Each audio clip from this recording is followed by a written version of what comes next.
এটা কিন্তু শুধু দুটো বিজনেস রাইভালের গল্প না, এটা তার চেয়েও অনেক বেশি কিছু। এটা হলো আপন ভাইয়ের বিরুদ্ধে ভাইয়ের লড়ার গল্প, রক্তের সম্পর্কের মধ্যে এক অবিশ্বাস্য বিশ্বাসঘাতকতার কাহিনী। চলুন আজ আমরা এই উত্থান পতনের পেছনের আসল রহস্যটা খুঁজে বের করি। একবার ভাবুন, $42 বিলিয়ন, 2008 সালের কথা বলছি, যখন অনিল আম্বানির মোট সম্পত্তির পরিমাণ ছিল ঠিক এটাই।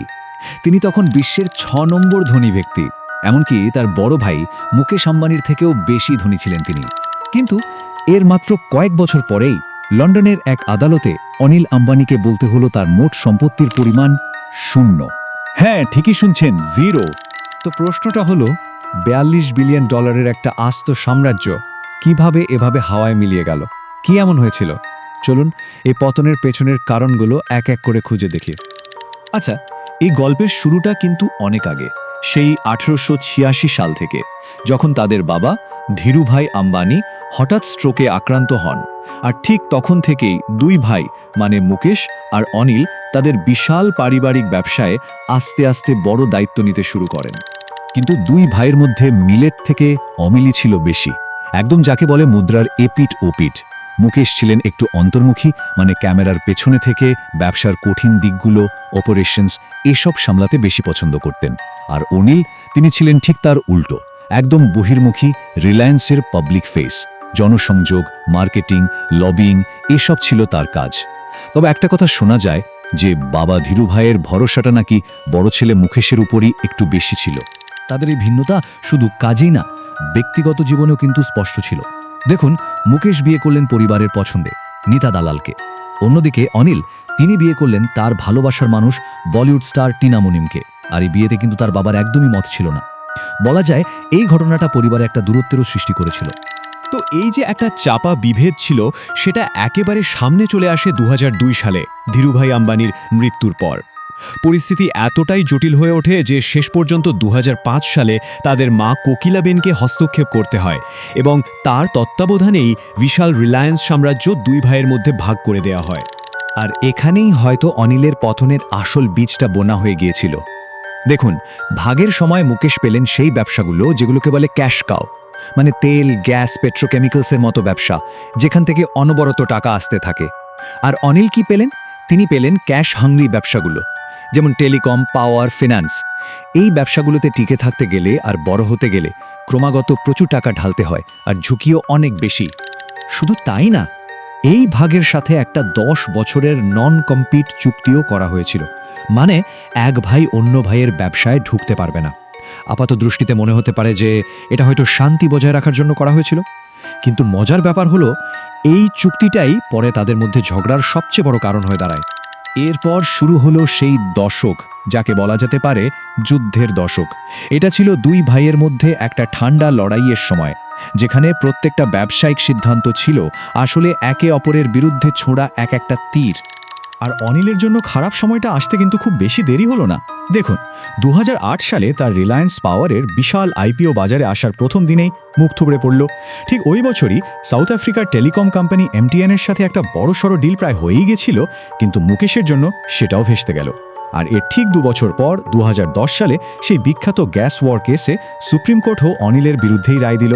মানে একের পর এক ধাক্কা, যা অনিলের ব্যবসার ভিতটাকেই নাড়িয়ে দিয়েছিল। এই গ্যাস যুদ্ধ ব্যাপারটা একটু বলি, এটা ছিল তাদের লড়াইয়ের একটা টার্নিং পয়েন্ট। আসলে পারিবারিক একটা চুক্তি ছিল যে মুকেশের কোম্পানি অনিলের পাওয়ার প্ল্যান্টের জন্য সস্তায় গ্যাস দেবে, কিন্তু মুকেশ বেঁকে বসলেন। তিনি বললেন ওই দামে গ্যাস দেওয়া সম্ভব না। ব্যাস, মামলা গড়ালো সুপ্রিম কোর্ট পর্যন্ত। আর শেষমেশ সরকার এবং আদালত দুজনেই মুকেশের পক্ষে কথা বলল। এটা অনিলের জন্য ছিল একটা বিশাল বড় ধাক্কা। ব্যবসার এই লড়াই যখন চলছে, ঠিক তখনই একটা ভয়ঙ্কর ঘটনা ঘটল। 2009 সালের কথা। অনিলের পার্সোনাল হেলিকপ্টারের ফুয়েল ট্যাঙ্কের ভেতরে নুড়ি পাথর পাওয়া গেল। ভাবা যায়, এটা তো ছিল তাকে সরাসরি মেরে ফেলার একটা চেষ্টা। স্বাভাবিকভাবেই প্রশ্ন উঠল, কে করতে পারে এমন কাজ? কে ছিল এর পেছনে? কিন্তু অনিলের সাম্রাজ্যের কফিনের শেষ পেরেকটা পুঁতেছিল টেলিকম সেক্টর, যে ব্যবসাটা ছিল তার সবচেয়ে বড় স্বপ্ন। কিভাবে? আসলে অনিলের রিলায়েন্স কমিউনিকেশনস মানে আরকম একটা বড় টেকনোলজিক্যাল ভুলে ফেসে গিয়েছিল। তারা যে সিডিএমএ টেকনোলজি ব্যবহার করত, সেটা ছিল পুরনো। আর সবচেয়ে অবাক করার মতো ব্যাপার কি জানেন? এই সিডিএমএ টেকনোলজি বেছে নেওয়ার সিদ্ধান্তটা কিন্তু তখন নেওয়া হয়েছিল যখন টেলিকম ব্যবসাটা ভাগ হয়নি আর তার দায়িত্বে ছিলেন স্বয়ং মুকেশ আম্বানি। এই পুরনো টেকনোলজিতে 4G সাপোর্ট করতো না, আর এটাই অনিলের জন্য একটা টাইম বোমার মতো হয়ে দাঁড়ায়। আর এই দুর্বলতারই সুযোগ নিলেন মুকেশ আম্বানি। 2016 সালে তিনি বাজারে আনলেন রিলায়েন্স জিও। বিনামূল্যে 4G ডেটা আর ভয়েস কল দিয়ে পুরো টেলিকম মার্কেটে যেন একটা সুনামি নিয়ে এলেন। জিও আসার পর কি হলো?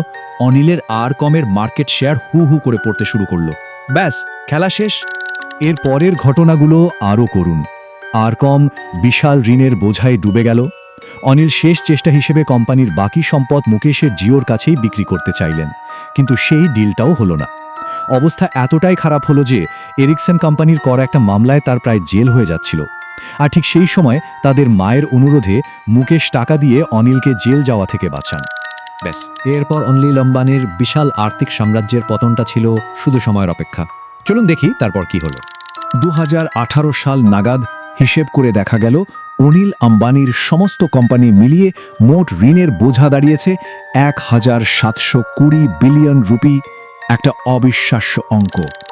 শেষমেশ লন্ডনের একটা কোর্টে কিছু চীনা ব্যাংকের করা মামলার জবাবে অনিল আম্বানি নিজের মুখেই স্বীকার করলেন সেই কথাটা। তিনি বললেন, আমার নেটওয়ার্থ আসলে 0। ভাবুন একবার, যে মানুষটা একসময় বিশ্বের 6 নম্বর ধনী ছিলেন, তার মুখ থেকে এই কথাটাই ছিল তার সাম্রাজ্যের পতনের আনুষ্ঠানিক ঘোষণা। এরপর তো আর কিছুই বাকি ছিল না। ভারতের শেয়ার বাজার নিয়ন্ত্রক সংস্থা সেবি তাকে বাজার থেকে ব্যান করে দেয়। নিজের তৈরি করা কোম্পানির বোর্ড থেকেও তাকে পদত্যাগ করতে হয়। এখন শোনা যায় তিনি নাকি ব্যবসা বাণিজ্যের জগৎ থেকে নিজেকে পুরোপুরি সরিয়ে নিয়েছেন, আধ্যাত্মিক জীবনযাপন করছেন।